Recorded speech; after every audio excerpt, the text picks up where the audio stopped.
When you think about 19th century England and mental illness, what comes to mind? Probably those, grim images of asylums. hmm But beyond that stereotype, how did the actual legal and administrative systems of the time handle this really difficult issue, especially for the poorest people? That's what we're diving into today. Precisely. We're going to explore the really complex, sometimes quite unexpected links between England's poor law system and how pauper lunatics, the insane poor, were treated, or perhaps more accurately, confined. Right. We're focusing on the mid-19th century, say 1834 to 1870, and crucially, we're using academic legal historical analysis as our framework. Exactly. And we know your time's precious, so our aim here is to pull out the most vital insights from what can be pretty dense historical material. Think of this as your shortcut, but an analytically sharp one, to understanding this, well, fascinating and sometimes quite troubling period. Our objective is really to dissect the legal and administrative structures that shaped what happened to the insane poor. We'll be looking critically at the roles played by different authorities. You've got poor law officials, justices of the peace, the emerging lunacy commissioners, Okay. and importantly, we'll dig into the key debates, the tensions within the system itself, always maintaining that critical academic and legal viewpoint. And the foundation for this deep dive is Peter Bartlett's really thorough work, The Poor Law of Lunacy. So let's get started. One of the first things Bartlett does is challenge some pretty established ideas about this history. Indeed. And what's analytically vital here is questioning that standard narrative, the sort of Whiggish view of 19th century asylum reform as just straightforward humanitarian progress. Right, the idea that things just kept getting better. Exactly. While you have scholars like Skull and Jones highlighting the reforms, others, like Porter looking at the 18th century, remind us that large-scale asylums were really a 19th century thing. The debate, academically, is more about why it happened and what it actually looked like on the ground. hmm And a really critical point Bartlett makes, one that jumped out at me, is how often historical accounts kind of blur the lines between public pauper lunacy and private lunacy for the wealthier. That's absolutely key. Because all those anxieties about wrongful confinement, the triumph of legalism Jones and Unsworth talked about, that was mainly about the private madhouses, wasn't it? Overwhelmingly so. So applying those concerns wholesale to the pauper system is, well, analytically problematic. We need that distinction. Which then makes you question big legislative moments like the 1890 Lunacy Act.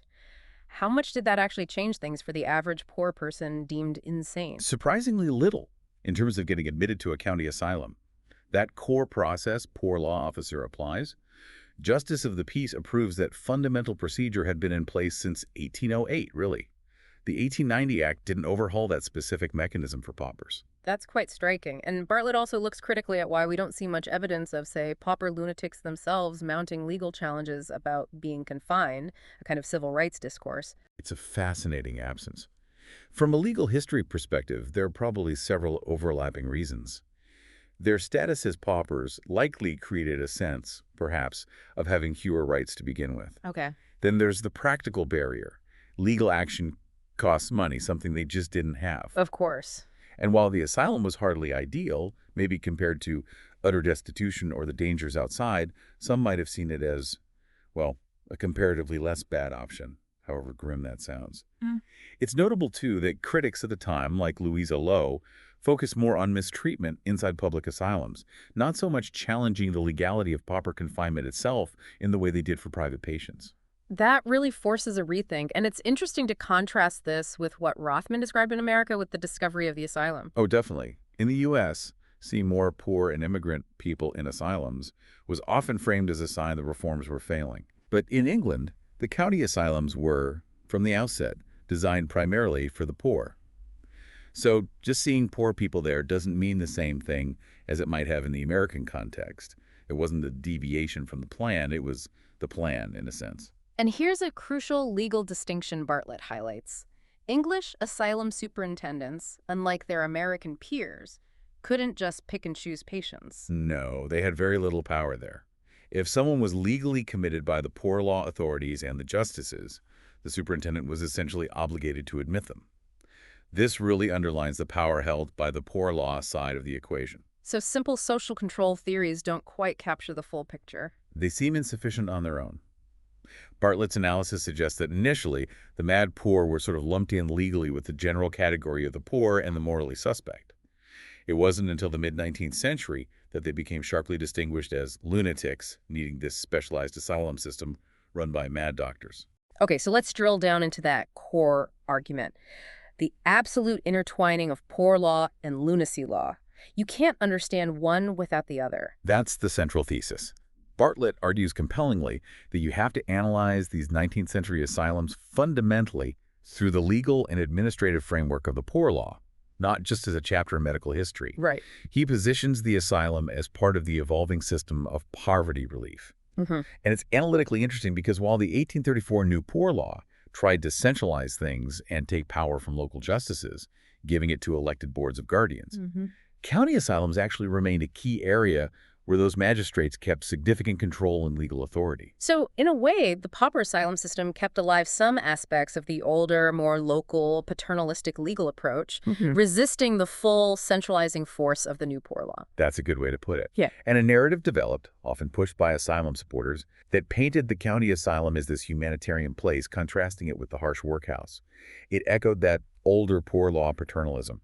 And Bartlett criticizes some earlier scholarship, even influential work like Skulls, for maybe not digging deep enough into the practical administrative nuts and bolts of how poor law and lunacy law actually connected day to day. Yes, especially given how many legally defined insane people were actually in workhouses, often more than in private madhouses.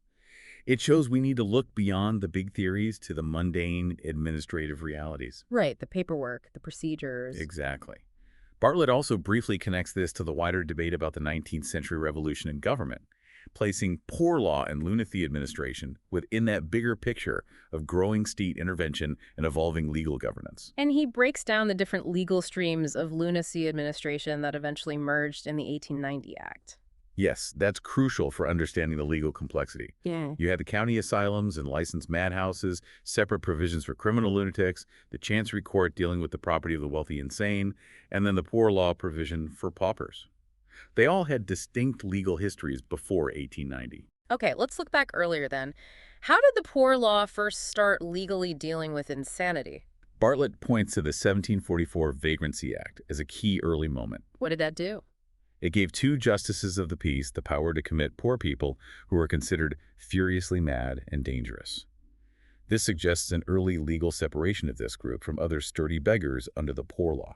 And the legal standard was quite high, furiously mad. Yes, that fury standard is legally significant. It mirrors the common law idea that you could only restrain someone if they were violently insane. And Bartlett also notes that before the big asylum building boom after 1845, private madhouses weren't the main place for paupers.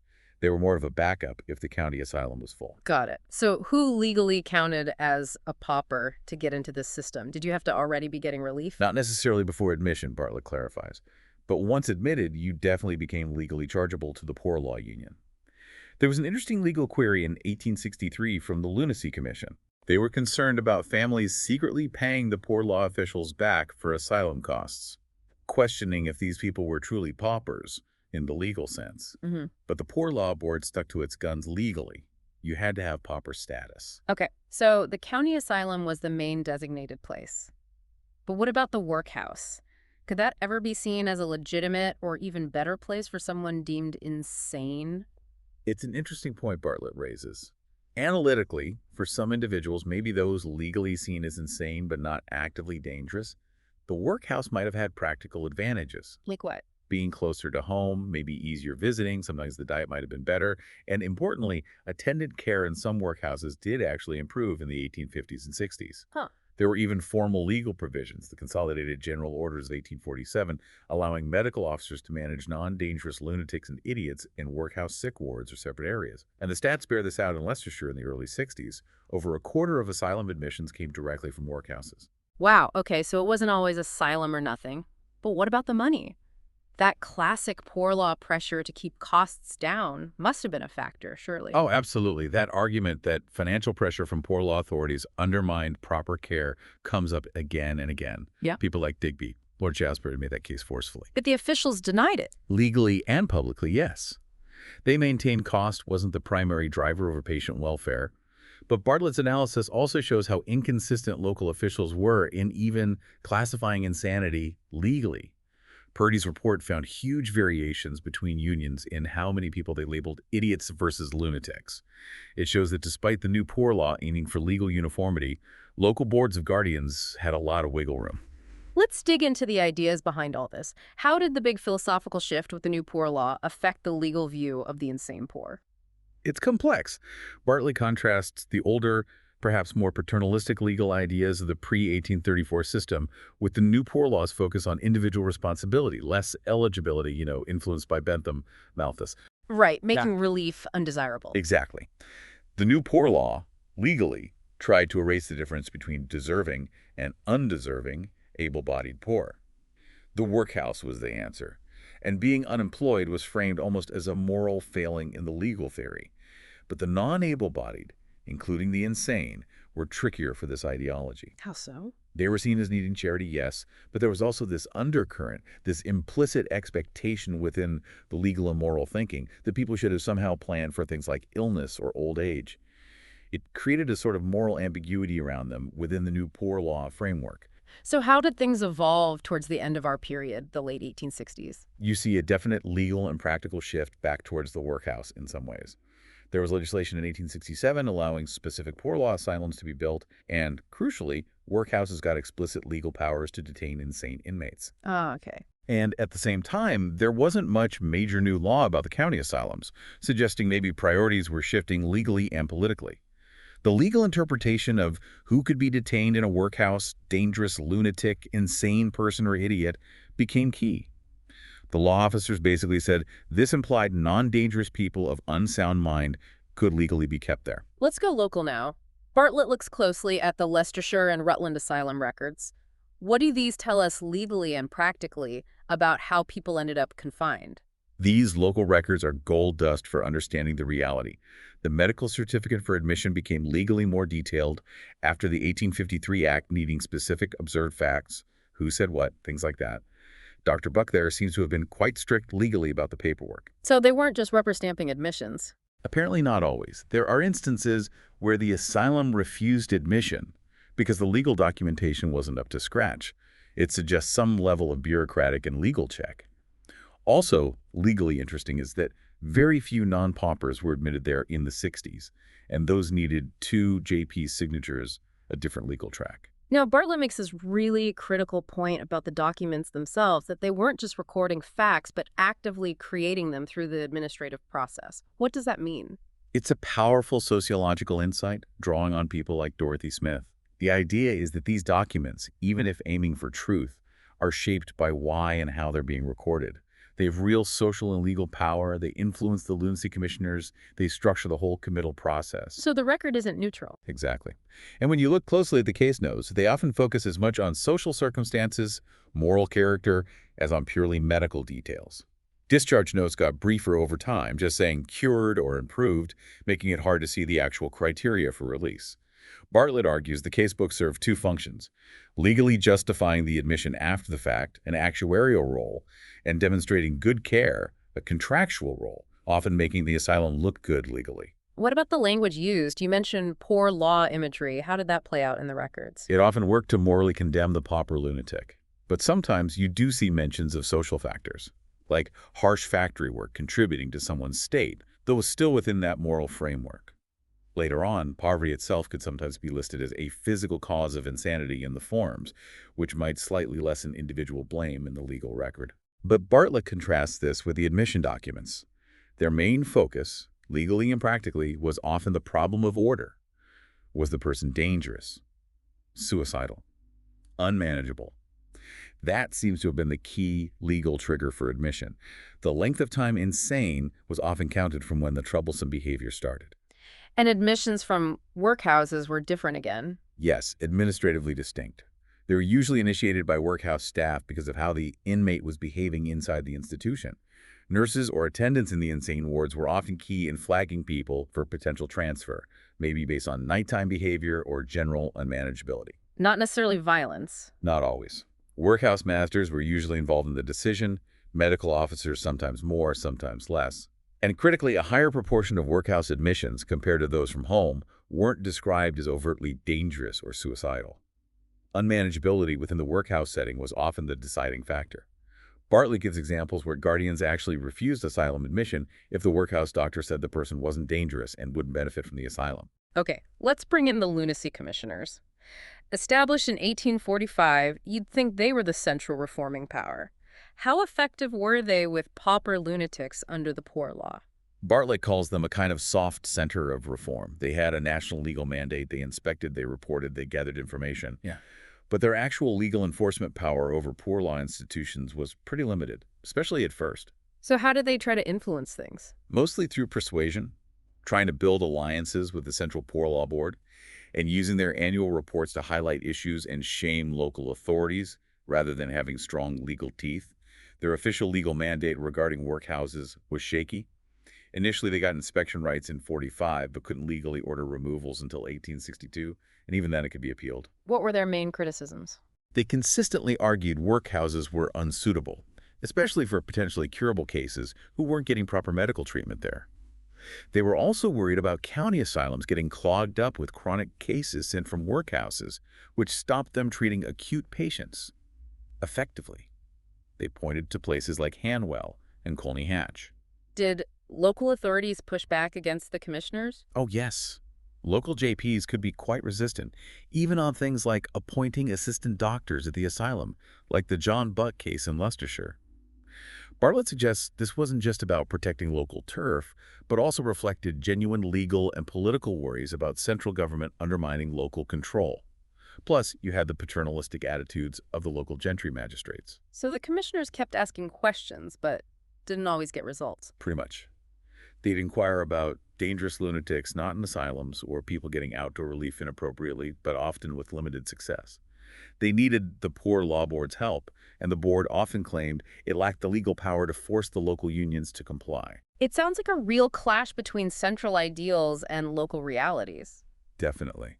There's a fascinating tension Bartlett highlights between the commissioner's big critical report on workhouses in 1859 and what their own local inspection reports were actually saying about specific places. How so? A poor law inspector, Andrew Doyle, actually used the commissioner's own favorable local reports to argue against their general claims of widespread mistreatment in workhouses during a select committee hearing. And even the commissioners admitted sometimes that workhouse care wasn't inappropriate for chronic, non-dangerous individuals who could work or be trusted. What about the commissioner's annual reports? What role did they play? They grew rapidly and became quite formulaic. Lots of inspection results, statistics, recommendations, often focusing heavily on private madhouses. David Mellick critically noted they became almost obsessed with just gathering and presenting information. But the reports were important in creating an image of the good asylum linking physical standards, like buildings and sanitation, to the possibility of cure and maintaining order. So, summing up the commissioner's impact on reform for paupers. Bartlett's critical take is that it was more about gradual improvements in physical conditions and a more systematic regime, rather than any radical change in the legal or theoretical approach to pauper lunacy. It was a kind of soft sell approach for both asylums and workhouses. Bartlett briefly touches on Foucault, too. How does this research connect with or challenge Foucault's ideas? Well, a full Foucaultian analysis is beyond this deep dive, but Bartlett acknowledges Foucault's huge influence on how we think critically about madness, power, institutions, and social control in this period. But Bartlett suggests his empirical findings raise some critical questions for Foucault's model, particularly the undeniable fact that it was overwhelmingly the poor who filled these institutions, then and arguably still now. It prompts that critical question. Is modern mental health care still, in some ways, the poor law of lunacy? That's a sobering thought. Finally, the statistics. You mentioned them earlier. What's the key caution when looking at numbers from this period? You have to be incredibly careful. The stats are riddled with inconsistencies and heavily influenced by how things were defined and recorded administratively and legally. They mainly show the growth of insanity as an administrative category within the poor law system. Not necessarily the true number of mentally ill people. Exactly. They measure who came into contact with the system and got labeled, not the underlying prevalence. You had to be getting relief or admitted to an institution to even be counted. And Bartlett gives examples from Leicestershire. Yes, just to illustrate. They collected data on inmate numbers, admissions, discharges, chronic versus total paupers, recorded causes of insanity, how long someone was supposedly ill before admission. The causes listed are fascinating, everything from heredity and poverty to drink, grief, religious excitement, physical illness. It really varied depending on whether the person came from home, the workhouse, or was found wandering. Hmm. We also see the standard formats for admission papers and case books, showing what information was considered legally and medically important at the time. Okay, so pulling all this critical analysis together, what are the main takeaways from this deep dive into the poor law of lunacy? I think the clearest takeaway is just how deeply intertwined the poor law and lunacy administration were. You simply can't understand the legal or practical treatment of the insane poor in the mid-19th century without seeing it through that poor law lens. We've seen the different, often competing roles of poor law officials, JPs, the commissioners, and how things varied hugely on the ground locally. And underpinning it all were these critical debates about care, cost, control, and responsibility. Were there findings that really challenged the standard picture, things that might surprise people? Definitely. The fact that the big 1890 Lunacy Act apparently had so little impact on pauper admissions is quite counterintuitive. Also, that primary legal and practical focus in admission documents being on order dangerousness, manageability rather than purely medical diagnosis gives a different flavor to why people were confined under the poor law. And maybe the idea that the workhouse wasn't universally seen as worse than the asylum for everyone. That complicates the picture too. Thinking about today, does this critical historical analysis shed light on how we deal with mental health now, especially for vulnerable groups? I think it absolutely forces us to ask critical questions. How much do social and economic factors still dictate access to care and the type of care received? Are our current legal and administrative systems truly getting at the root causes of mental distress, the social determinants? And how do we define dangerousness or unmanageability today? Does the need for societal order sometimes, perhaps unintentionally, still overshadow the imperative for compassionate care and real recovery? Really crucial questions to reflect on. If you want to explore this further, Bartlett's book is obviously the place to start. You could also look for primary sources from the time or read biographies of key figures. This has been a truly insightful, critical deep dive. Thanks for joining us.